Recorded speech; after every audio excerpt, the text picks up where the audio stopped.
So, welcome to Learning with the Cleveland Orchestra.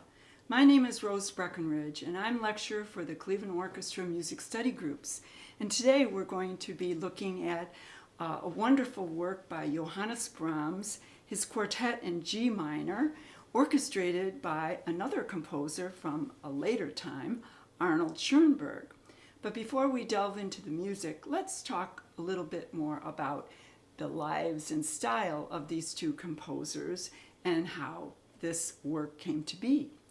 Johannes Brahms was born in 1833 in Hamburg. He died in Vienna in 1897. Growing up, his father was a double bass player, and the whole family had to struggle to make a living. He actually grew up in a tenement district of Hamburg near the waterfront, and he had to help his family with finances by performing piano. He was an excellent pianist, actually playing in dance halls near the waterfront. He was so talented that the leading teachers of Hamburg actually taught Brahms without asking for any pay. So his reputation as a pianist eventually led him to getting a job as a tour accompanist for the famous Hungarian violinist Edward Reményi. And doors opened for Brahms on that tour. He met another famous violinist, Joseph Joachim, who then in turn introduced him to the composer Robert Schumann and his wife Clara. Actually, all three of them became friends. After Robert Schumann tragically died, Clara actually encouraged the much younger Brahms to compose not only for piano, but also for orchestra. But his first piano concerto was somewhat of a flop. It dated from 1858. It was not well received. Mainly the criticism was too symphonic, not showy enough. Germany had become enamored of virtuosic display in concertos by flamboyant soloists. But Clara Schumann and Brahms and Joachim were committed to the idea of absolute music. They valued classical traditional forms and musical craftsmanship above all. In 1860, they published a manifesto that was critical of the new German music of the future promoted by Liszt and Wagner. This new German music of the future discarded traditional forms in favor of tone poems, symphonic works that told a story, and of course Wagner's new form of opera with endless melody. Brahms's career was slow in taking off, very slow, and in fact, until he wrote his German Requiem and moved to Vienna, his name was not that well known. The German Requiem was written after his mother died and also in mourning for the loss of his friend earlier, Robert Schumann. He was definitely a late bloomer. Brahms did not write his first symphony until 1876, several years after he was firmly living in Vienna. Beethoven was Brahms's model, and he said once to a friend, "You have no conception how the likes of us feel when we hear the tramp of a giant like Beethoven behind us." But his first symphony was extremely successful, and a flood of masterpieces came out, and Brahms became very well established in Vienna, not only as a composer, but as a pianist and a conductor. He also became the focal point of a controversy stirred up by the art critic Edward Hanslook between the lovers of classical forms in music from the past and also the followers of the new German music of the future, namely the Wagnerites and those who embraced the flamboyant concertos of Liszt and his symphonic tone poems. Now, Brahms definitely became known as a champion of traditionalism, and he wrote masterpieces in all the great classical forms, that is, except opera. And remember, these were forms that many of his contemporaries were turning away from. But as Arnold Schoenberg pointed out later in the 20th century, we need to remember that Brahms, even though he was writing in classical traditional forms, he was pouring new and innovative content into those forms, including the use of chromatic harmony, intricate rhythms, and irregular phrases, even as he was crafting them. So Schoenberg, remember he was actually born in the 19th century in 1874, but lived into the tumultuous 20th century, not dying until 1951. He was born in Vienna of Jewish parents. His father was a shoemaker and his mother taught piano. So the family was unable to send him to conservatory, and he was largely self-taught in his chosen career, namely being a musician. He was very fond of music and quite talented. His only real official teacher, and that was for counterpoint, was Alexander Zemlinsky, who would later actually marry Schoenberg's sister. As a young man, Schoenberg tells us he actually met Brahms, and remember, he held Brahms in very high esteem. But he also admired the expressive, highly chromatic music of Wagner, and Wagner's, of course, his operas. In 1899, Schoenberg's composition Transfigured Night, German title is Weihnacht, actually carried Romanticism into the 20th century, employing techniques both from Wagner and also from Brahms. He used exceedingly great chromaticism, but Weihnacht also has a story associated with it, which of course speaks of the tone poem and the Wagner Liszt New German School of Music, but the work is highly crafted with lots of connections and motivic development, much in the manner of Brahms. So as Schoenberg developed in 1901, he actually moved away from Vienna to Berlin, where he met Richard Strauss, who helped him not only by getting him a scholarship, but also getting him a job teaching music. And Schoenberg began experimenting more and more freely with atonality in his compositions, abandoning any sense of a tonal center by using the chromatic scale to generate all of his musical material. And in fact, in 1910, he wrote a treatise, a book, if you will, on the theory of harmony, Harmonielehre, because he was very concerned about how Western music would be organized if we abandoned the tonal system that it had been based on, with the exceedingly great use of chromaticism inherited from especially Wagner. In 1912, Schoenberg composed a very revolutionary song cycle, Pierrot Lunaire, that was quite expressionistic in an exploration of the diseased mind of someone going insane. And it used a new technique called Sprechstimme, which blends spoken word with sung, very eerie. So during World War I, Schoenberg was actually drafted into the Austrian army, so he was unable to compose, but he kept thinking about his ideas and the need he felt strongly for a new way to organize musical composition. After World War I, he was appointed to the faculty of the Berlin Academy of the Arts, and he began to seriously develop his new method of composition in the 1920s called 12-tone serialism. And this new method, the 12-tone serial technique, is quite rigorous and often dissonant. And it earned Schoenberg at the time the label of being a radical revolutionary. And he became, if you will, the leader of the new Second Viennese School, with his former pupils Alban Berg and Anton Webern promoting this serial technique in composition. Of course, the first Viennese school was Haydn and Mozart and Beethoven. But this new compositional method was not completely and widely well accepted. So Schoenberg felt unhappy about the label of radical revolutionary and throwing all the past away.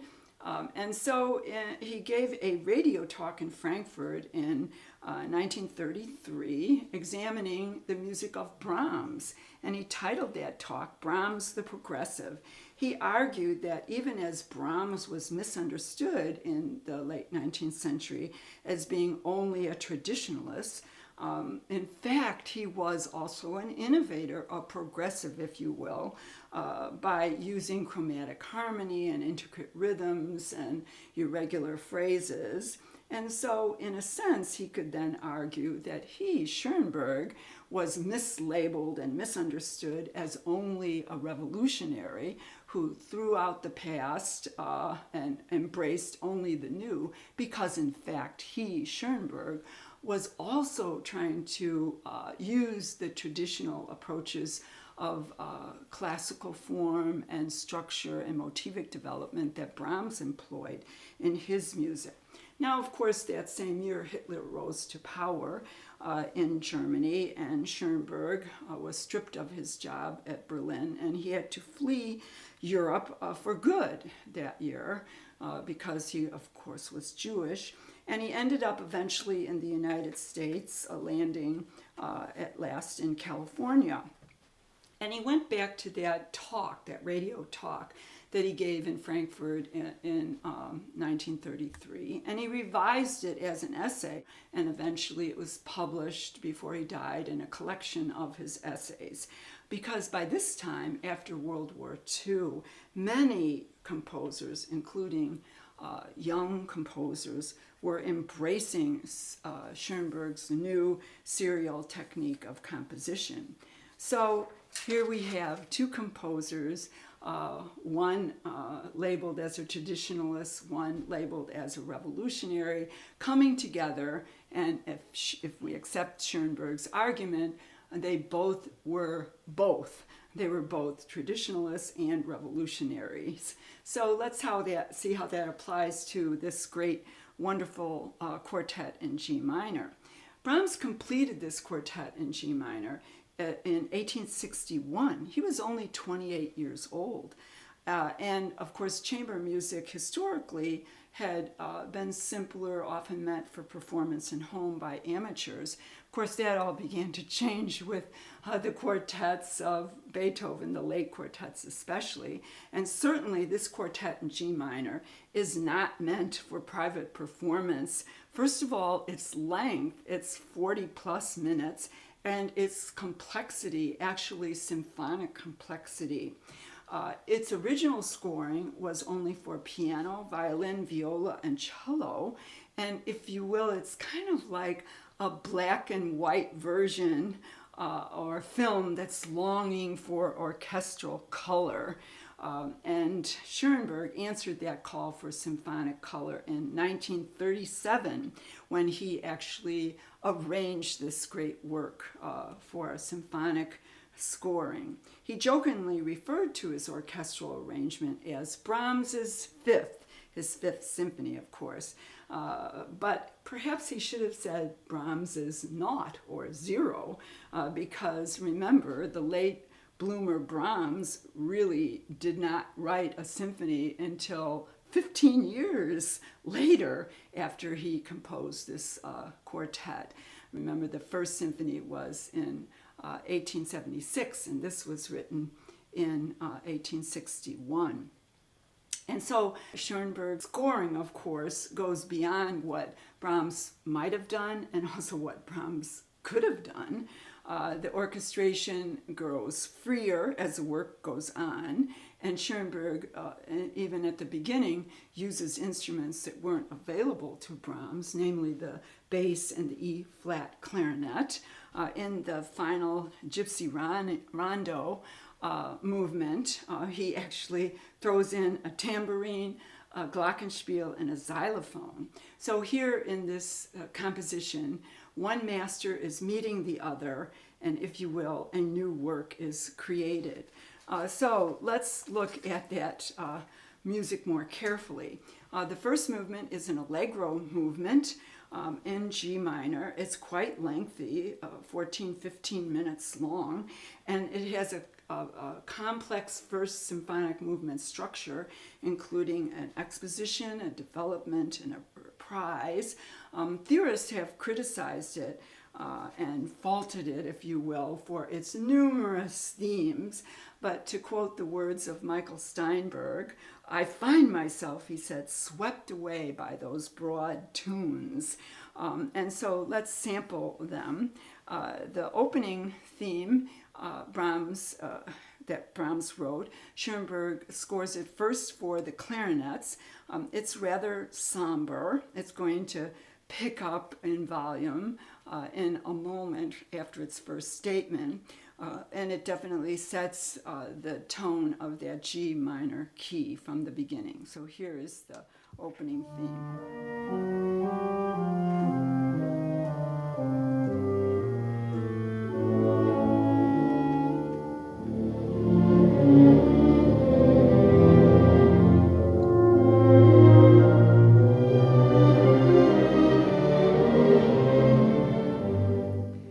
Notice the theme was very long and legato and broad, but as I said, somber. The next most important theme shows up also in minor. It's actually a kind of a transition theme, and it's more lyric than that opening theme. Let's hear that. The cellos and the violas sing this one.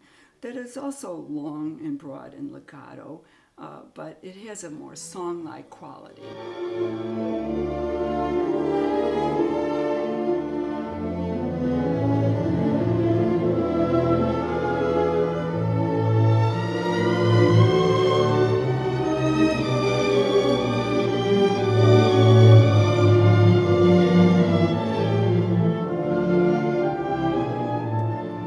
More movement in that theme, and as the music gets going, we finally get to the real secondary theme that's much brighter. It shows up in the woodwinds and has definitely much more movement, and it's going to be also in a major key. Here it comes.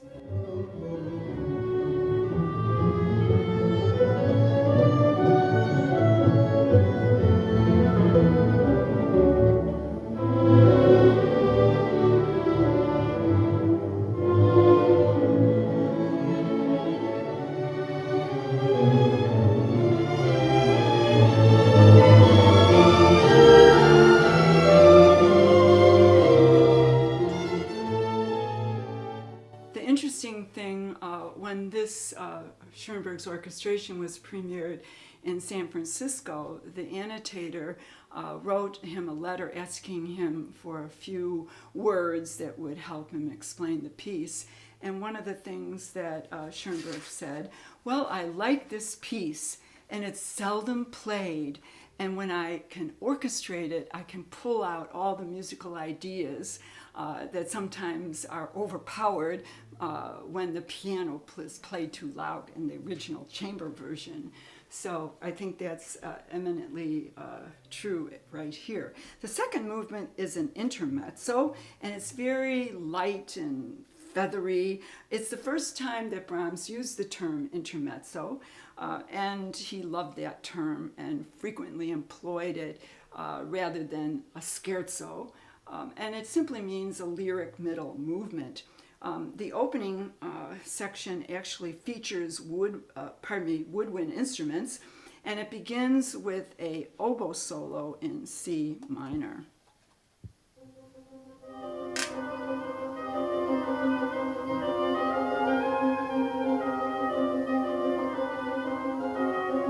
Notice the pulsing.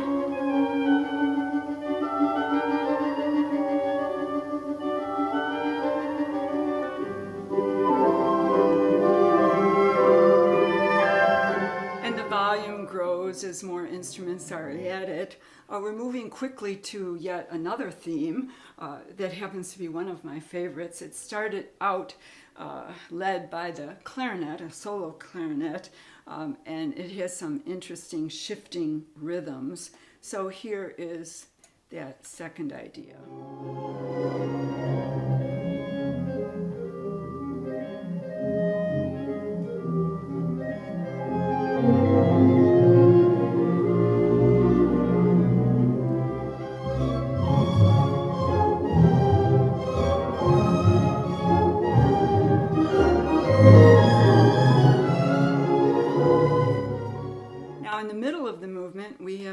contrasting trio, animated, animato it says in the score, and Brahms combines here a racing woodwind accompaniment with a skipping, sprightly melody in the violins. So let's hear that.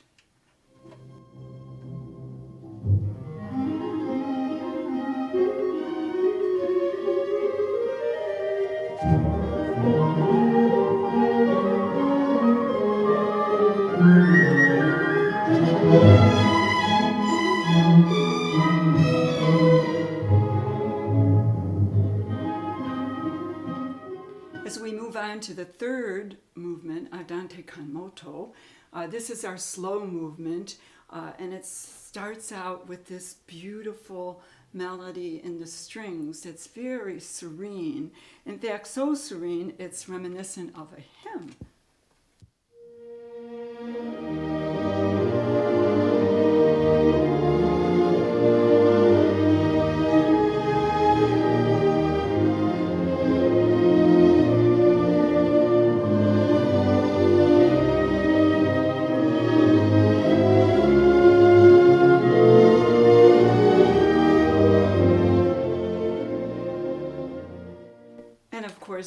The mood is uplifting also because of the major key, a very royal, kind of elegant E-flat major key.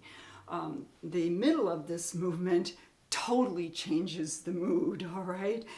We get a kind of military band-like section that starts out softly, complete with percussion, and eventually it kind of explodes in a if you will, swashbuckling march, very flamboyant and giving us a complete turnaround contrast to the serene, if you will, hymn-like melody of the opening. So here is that.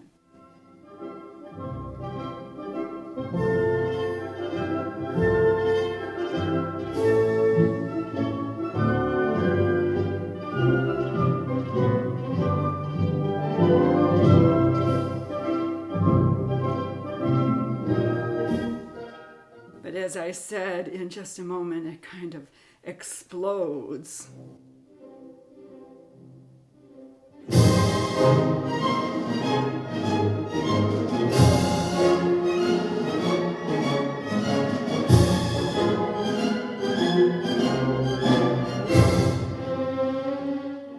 The final movement, my personal favorite, is a rondo, going back to G minor, but it's in the style of the gypsy music that Brahms developed a fondness for in his youth as an accompanist to, remember, the Hungarian violinist Edward Remaining. And of course, a rondo is characterized by having a refrain that comes back again and again with contrasting episodes in between. And so our refrain is quite memorable and fiery in its excitement.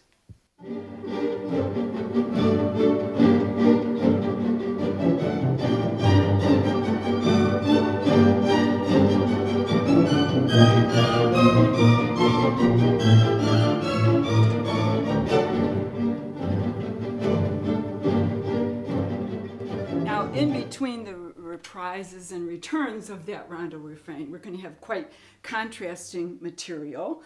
Here's a section that is very majestic, characterized by pomp and circumstance, the use of mordents, ornaments, trills, just quite also dynamically loud.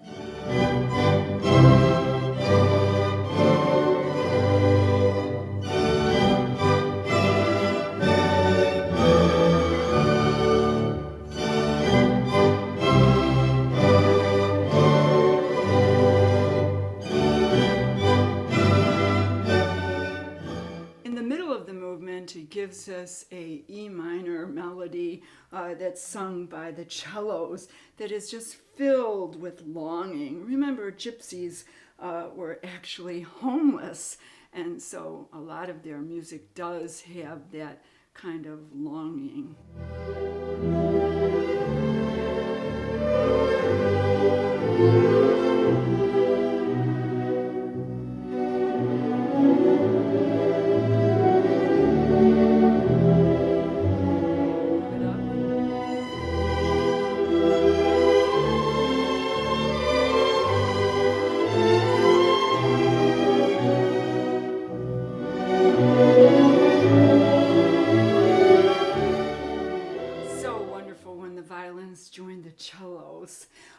Towards the end of the movement, in the original, there was a cadenza, and we have a very modernistic stroke here, because what Schoenberg does is he gives the cadenza to a 20th century instrument, namely the piccolo clarinet, or E-flat clarinet, that it's known as. It's very shrill, actually.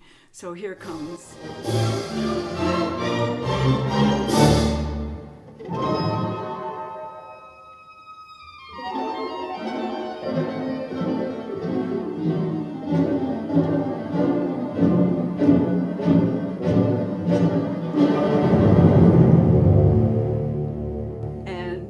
For the final statement of the refrain, that fiery, exciting opening, he speeds it up, and it becomes a racing presto, just going lickety-split towards an amazing conclusion. So let's hear that right now.